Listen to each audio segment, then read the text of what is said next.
I haven't met a single client. Everything's remote. What would you say has been the biggest challenge you've overcome in your journey as digital nomads? I always say that's the beauty of nomading. I make it very clear that I am a remote lawyer.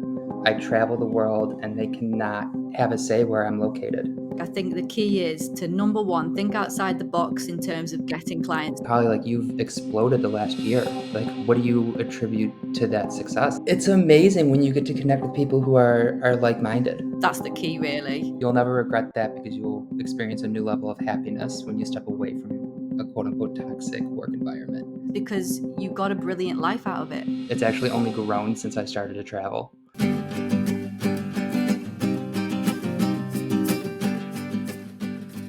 Welcome to the water cooler exclusive. We've got Brian, who is standing in for Helen today. He's not replacing her, don't you worry. He's standing in.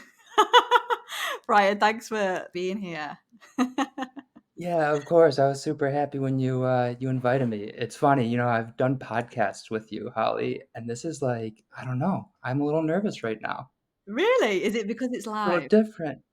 I don't know. I think so. It's like you can't cut out all the bad stuff that I say. Which is a lot of stuff. There's a lot of editing that goes into your episodes. I would imagine. I'm atrocious.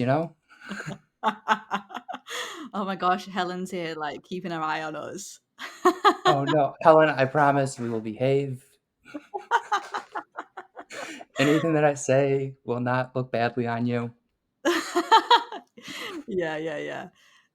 Brian, this is like I don't know what number place you've been in, like the fifth place, like that I've known you in. Every time I send you a message, you're in a different location. Then you're like, I'm gonna get on a flight to this location. Then you suddenly change to a different location. It's like you're trying to escape from someone who's chasing you. Like nobody could chase you. No, it would be pretty exhausting, wouldn't it? I think the last time we recorded a podcast, I was sitting in San Francisco and I'm like, yeah, I'm about to get on a flight to Bali tomorrow. You text me a couple days later. I'm like, oh yeah, I'm sitting in Vienna instead. Um, I was like, what are you doing in Vienna? yeah, but I always say that's the beauty of nomading. You can have like one plan, and then when that plan doesn't appeal to you anymore or as much, you can just switch it Yeah, depending on what you want or what you're trying to accomplish. So yeah, totally. it's madness sometimes, Holly. I know. I feel like I'm as bad as you though, because you'll text me and you'll be like, what country are you in? Like, where are you? You're just like, we can't keep up with each other. No, no, it's exhausting, but it's fun because yeah, I think this is so I did podcasts from the US, Bali, Europe, and now I'm in France doing this live with you. I know France is in Europe, but yeah, it's crazy. It's I crazy. know. Why did you go from Vienna to France? I'm sure you Yeah. said you were going to be in Vienna for a bit, right? So I was in Vienna for what, like 5 weeks? Oh, was Um, it? Okay. yeah. And then actually I have family that's gonna be in Paris. Hmm. Um, and so I wanted a little bit of nature in my life. So there's a beautiful lake here surrounded by the Alps. And so I'm hanging out here for a week before, yeah, I kick up to Paris in what, 2 days on Sunday? So Vienna was incredible. I wanted city environment for like, you know, cranking out some business, and that's what I did. And then it's time to take a little chill and work a couple hours in the morning, then hang out by a lake in the afternoon. Oh, that sounds so good. Sounds Yeah. amazing. Yeah. I want to Yeah. actually ask you because so this episode is called Bali to Barcelona. So I'm in Barcelona. You were in Bali, I was. but you moved so quickly that the title couldn't change at the speed that you move around the world. And you're actually, I'm going to say, traveling lawyer because you're a lawyer on the road, right? I am. I run a full-blown law firm. That's mad. Well, yeah, bouncing around from country to country, including Bali. So I've been in Bali for the beginning of this year for 4 months. Yeah, had the pleasure of meeting you there and recording that podcast, which was amazing in the middle of the rice fields. But Oh, yeah, no, I haven't given up my law practice yet. It's actually only grown since I started to travel. So Oh, really? it's yeah, it's completely transformed and it's completely grown. And this year has been my strongest year yet in the past 5 years. So it's been wild. Whoa. So why is that then? And if anyone's got any questions for Brian about how Yeah, throw them he, in there. yeah, throw them in. If how he is a lawyer on the road, how he runs a law firm whilst traveling from country to country, from Asia to Europe to the US, like literally everywhere, then put them in the comments because I don't know many people doing what you're doing. Because obviously you've spent a few years getting into the rhythm of, Yeah, I guess, traveling whilst running a business. yeah. What would you say are the keys to your success this year? Like, what have you changed or what has been different?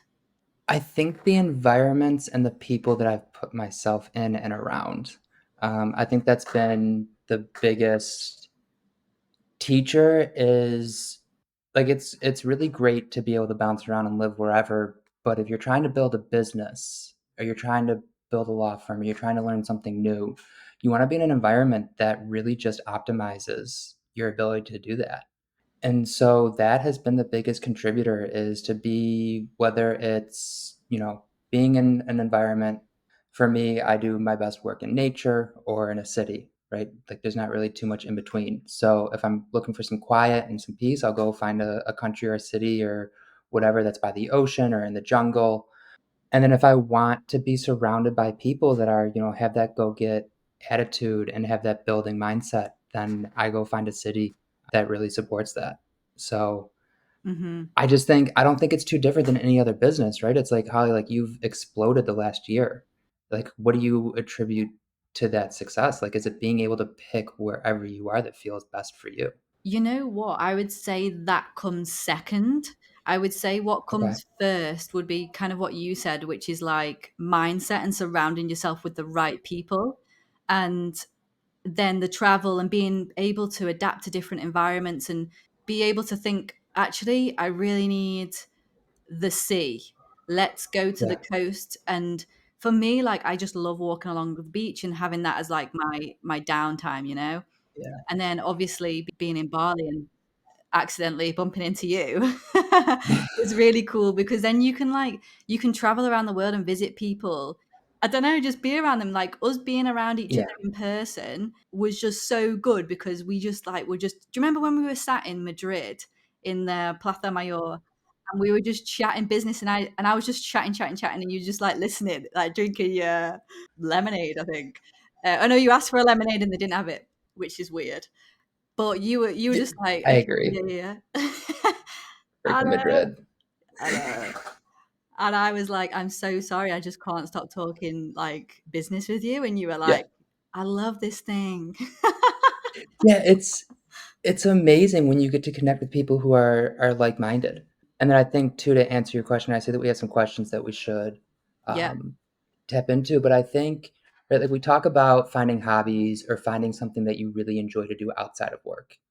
Mine is travel, right? And yeah, so when you get to do what you enjoy doing all the time, all day, right? Because when you travel, you're in the traveler's mindset 24/7. When that's the case, then you are optimized for putting forth your best effort, your best everything when you're working. And so totally, I think that, yeah, I think that's another key factor is if you're always in a good place, enjoying what you're doing, then it's going to make everything else that much easier. totally. I'm gonna show up a question from Gav here, which Yeah. is quite a good one, actually. What do you do if a client wants to meet you in person and won't accept a remote Teams or Zoom call? I think I know the answer to this, but I'll let you answer this one because it's for you, Brian.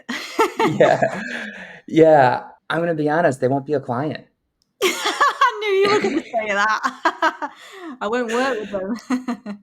Yeah, I won't work with them, Gav. In my very first free consultation for my legal clients, I make it very clear that I am a remote lawyer. I travel the world, and they cannot have a say where I'm located. Actually, funny enough, I have in 5 years of doing freelance work, I have never met I lied, I've met one client because I went out and worked for him out in LA for a little bit. But other than that, I haven't met a single client. Everything's remote. So yeah, to answer your question, I've never had that posed to me because the very first boundary I set with my clients is I just won't be available in person.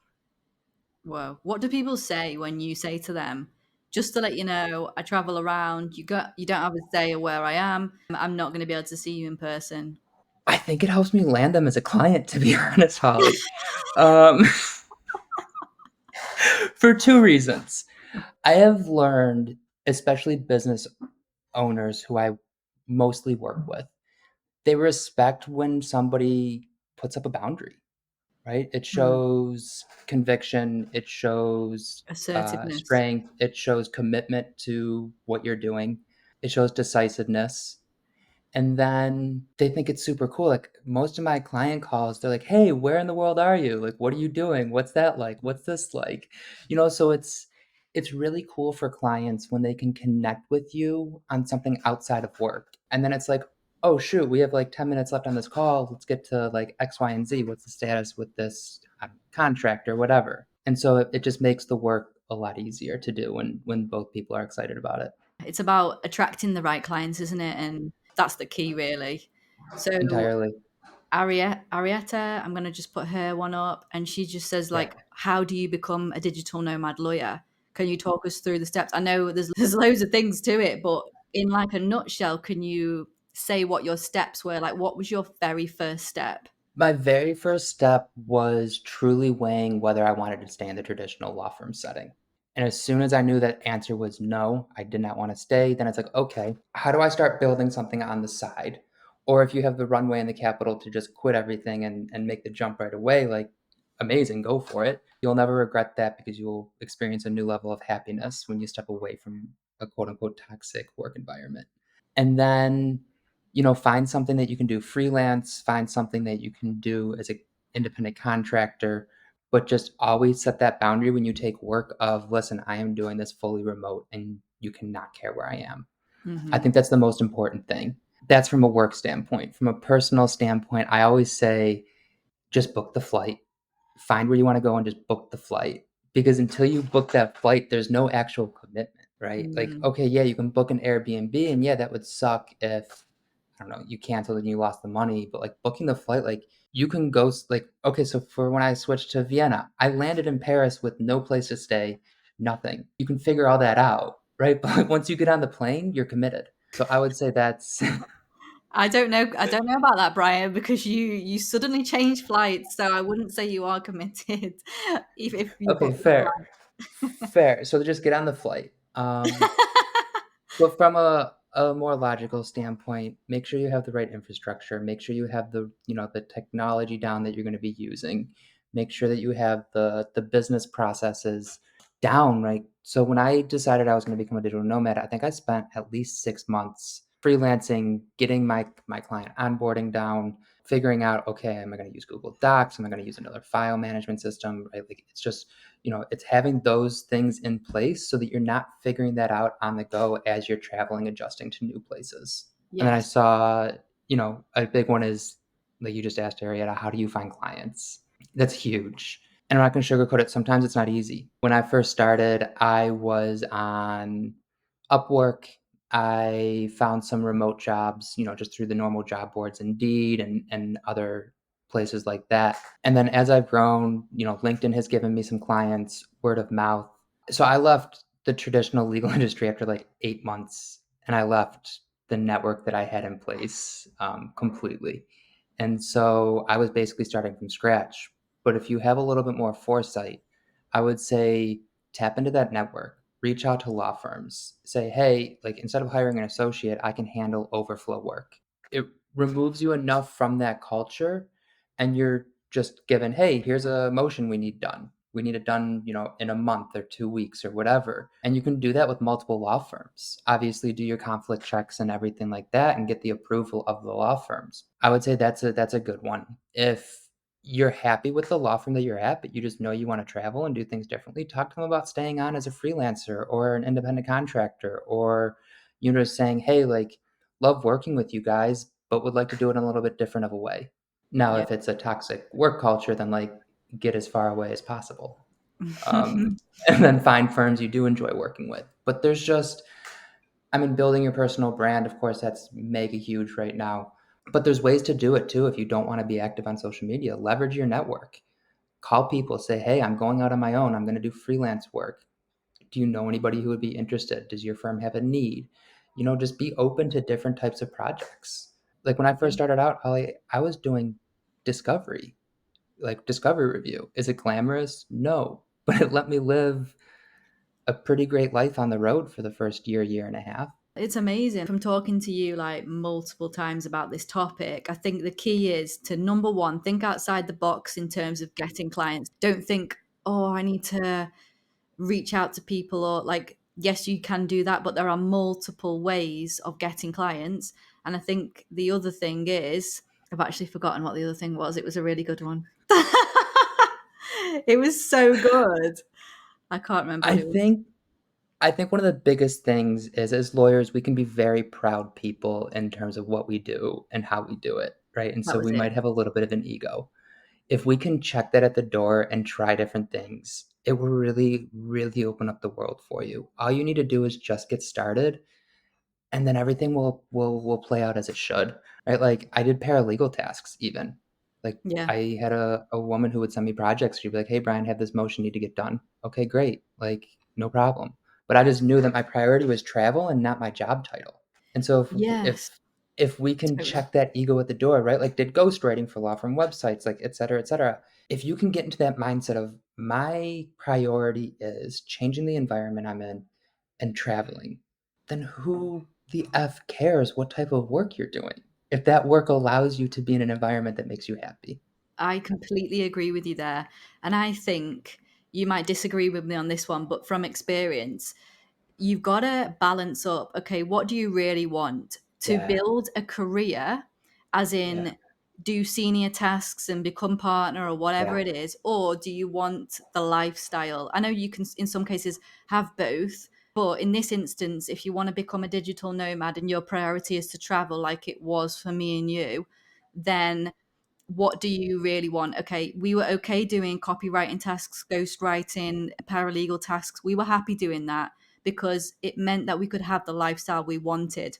correct, And then you can build it up from there. You know, you're correct. now running a law firm and you're not doing those paralegal tasks, you're doing Right. like the proper lawyering stuff. So it took you a few years to get there and build it back up. But I mean, who cares? Because you got a brilliant life out of it. Yeah, I certainly didn't care that I was doing document review when I would do that in the morning and then go hang out on the beach in Croatia for 4 hours in the afternoon, right? Like it's about the priority. It's about, do you want your professional career to be your priority or do you want your enjoyment and happiness and everything else to be your priority? Yeah, exactly. Exactly. That's what I think it comes down to. We've got a question here that I think is quite interesting and never been asked it before. I'd love to know what you think about this one, Brian. I'll read it to you. Do you think do you think qualifications to certain jurisdictions, e.g., England, Wales, New York, California, have advantages for the digital nomad lawyer lifestyle? What do you think? So I'm New York licensed. I can't speak to England and Wales other than to say I feel like there are a decent amount of lawyers from the UK that can travel and work. So I think it might be easier for the European based lawyers. In terms of New York, I did my research on this and had a conversation with an ethics lawyer. And he was like, listen, as long as your office is located inside the state of New York, then like fair play, go have fun, enjoy.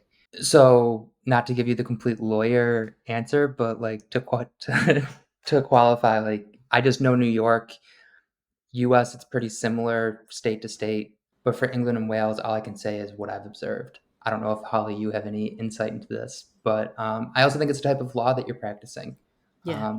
Like, as an in-house counsel, I can advise companies located in different areas, and that's completely okay within the bar requirements. So the question, do you think qualifications for certain jurisdictions have advantages? I would say Okay, I guess there's a few ways you could answer this one because it could mean like getting certain clients. Let's say you're focused on, Mhm. I don't know, Thai law or something. Would it be more Yeah. difficult to get clients? Potentially. So Brian, you know your clients, are they based all over the world? I have a client that's based out of Switzerland right now. It's a startup. Like we are registered in the US as well, but the headquarters is Switzerland. I've assisted a Ukrainian charity. I've worked with clients that have headquarters in both New York and Tokyo. So yeah, international businesses. Yeah, Okay, yeah. So I guess you could have advantages depending on the law that you're doing. So I agree. you're focused on like businesses, corporate contracts, Transactional.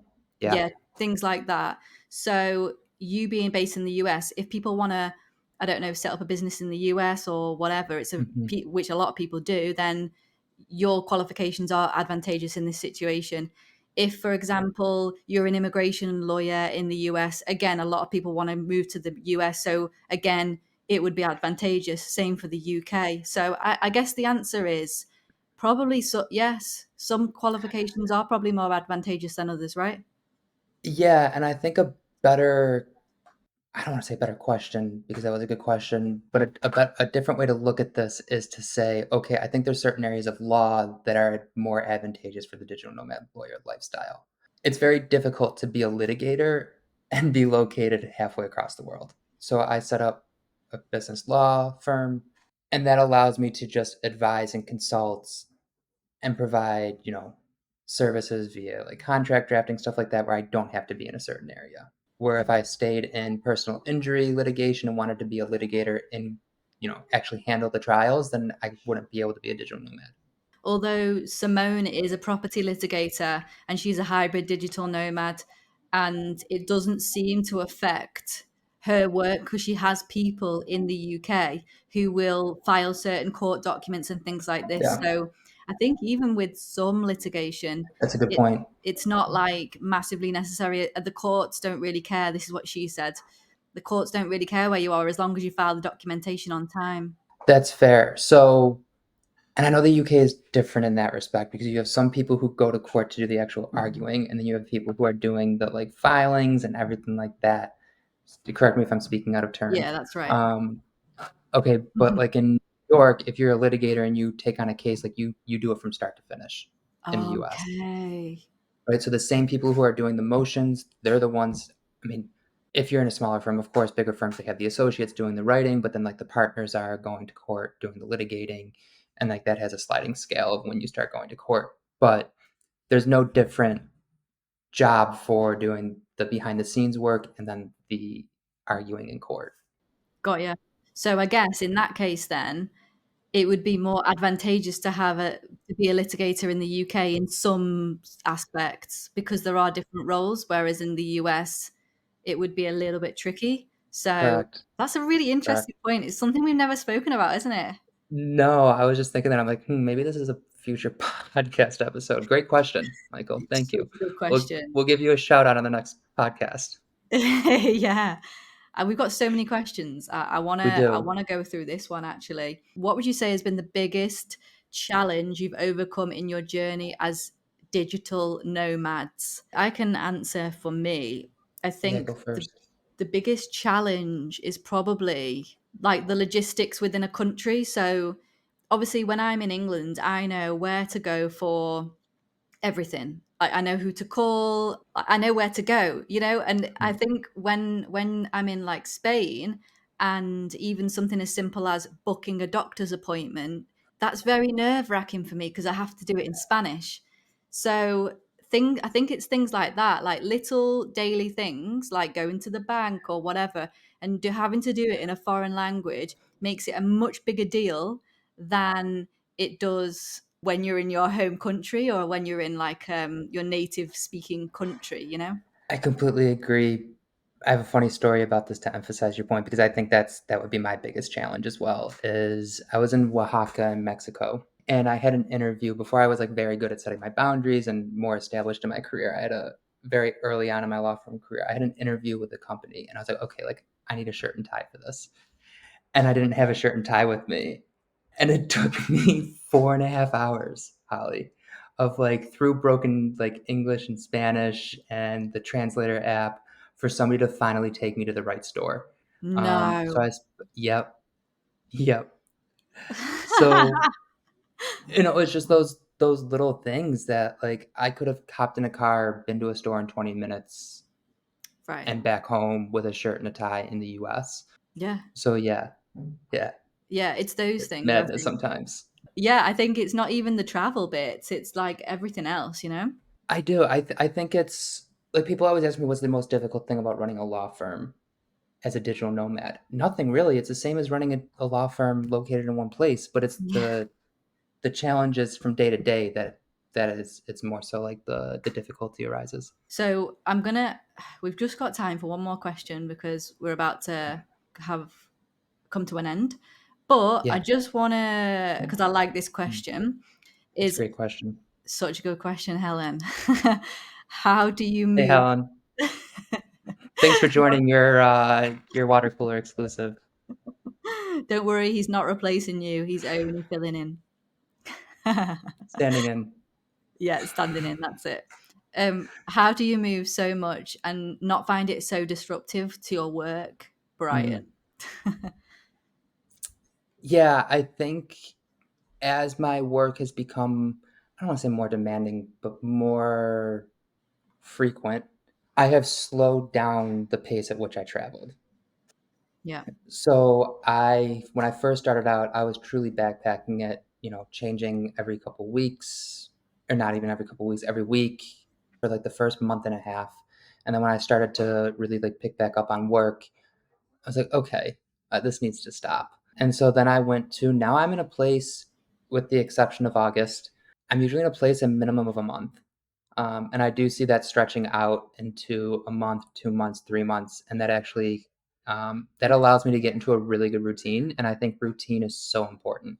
I heard like a little hack for adjusting to time zones. It came from a friend. She went to Singapore, and she was like, I read somewhere that like if you wake up and the first thing you do is like hit the start button on your coffee, like you need to do the same exact thing, like to the T, to the minutes from when you wake up. You need to do the same exact things because that helps you get adjusted to the new location. And I think that is so, so important. Yeah. And then once you have that daily routine, then your work falls in line with everything else. I do agree. To be honest, I don't get disrupted that much from moving place to place because I have like habits that I do, like you say, routines, no matter where I am.